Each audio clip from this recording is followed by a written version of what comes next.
All right, let's just dive right into this. Welcome, everyone, to today's Practical Explainer. The market demand for giant freshwater prawns is absolutely surging right now. It's kind of crazy. So, understanding the precise, step-by-step techniques for breeding and producing healthy prawn seeds, well, that's incredibly valuable. We're going to walk through this whole process together so you can master these methods and get the absolute highest possible yield for your farm.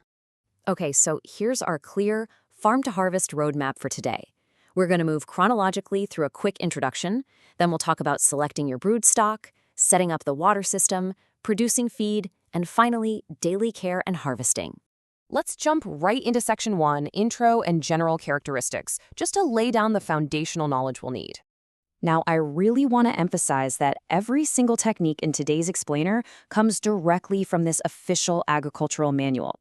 That means you're getting proven, heavily tested methods. There's no guesswork here. It's all highly practical stuff you can take straight to your own operations. Moving right along to Section 2, Selecting Prawn Broodstock. This is where we pick our most vital assets, the parent prawns. So, first things first, you've got to be able to easily distinguish between the sexes. It's actually pretty straightforward once you know what to look for. The male has a noticeably larger head and much longer legs. The female, on the other hand, features a wider abdomen. Nature specifically designed her that way so she has a safe, spacious area to carry her eggs. Choosing the right parents is literally the ultimate prerequisite if you want a high survival rate for your hatchlings. So, what are we looking for? Well, you want mature, disease-free adults with absolutely no injuries. They need to be fully intact, meaning all their legs and antennae are there. And crucially, when you're looking at the females, you want to find the ones carrying dark gray eggs. That dark color, that's your green light telling you they are super close to hatching. All right, with our parents carefully selected, let's head into Section 3, Water System Setup, so we can prepare their highly sensitive environment. The absolute game changer here is a concept known as the green water system. Think of this as a specialized biofiltration method that uses chlorella algae. It essentially acts as a natural water purifier. It's constantly working to filter out toxins, which maintains a perfectly stable, safe environment for those incredibly delicate newly hatched larvae. When you've got it right, an ideal green water system has this dense, rich green color. It's just absolutely packed with algae. Achieving this specific baseline environment is a non-negotiable step. You have to get the water looking like this before you even think about introducing any prawn larvae into those tanks. Now, let's talk nutrition. Welcome to Section 4, Prawn Seed Feed Production. Getting the dry feed right is basically like following a precise baking recipe. To drive that rapid, healthy development, you need an exact balance. You're looking at a mix where more than half, 60% to be exact, is fish meal, backed up by 28% rice bran. Then you mix in a tiny bit of broken rice, about 3.5% soybean meal, and round it out with essential vitamins. Hit those ratios, and you're golden. But wait, there's more. Beyond that dry mix, these tiny larvae also need a specialized egg custard.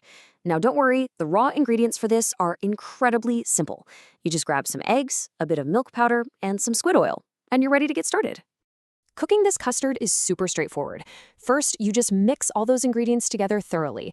Then you're going to steam that mixture for exactly 15 minutes, no more, no less. Let it cool down completely. Finally, and this is absolutely crucial, you have to pass it through a fine mesh screen. Why?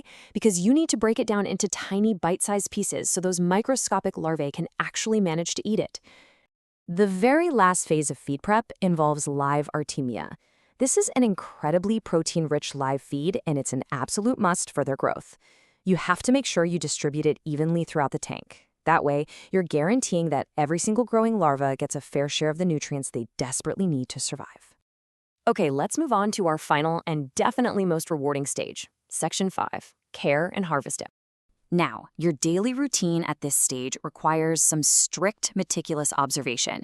You absolutely must keep the water's pH balance locked in between 7.5 and 8.5. You also need to keep a really close eye on the oxygen levels.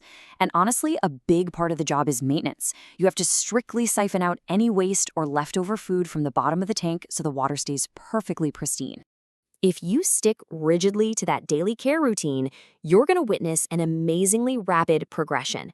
It's almost like watching a time lapse. From the moment those tiny hatchlings emerge on day 1, it takes only 22 to 27 days for them to transform into robust post-larvae, completely ready for the final harvest. It happens so fast. And here it is. This is exactly what all that meticulous daily hard work leads to. You'll end up with a dense, highly profitable batch of healthy post-larvae. They are now perfectly ready to be transferred to your bigger grow-out ponds, or you can sell them directly to local farmers to help scale up their own operations.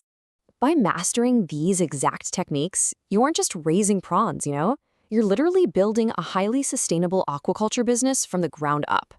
With global demand for these freshwater giants rising every single day, the real question is, how will you scale your own green water system to meet the market?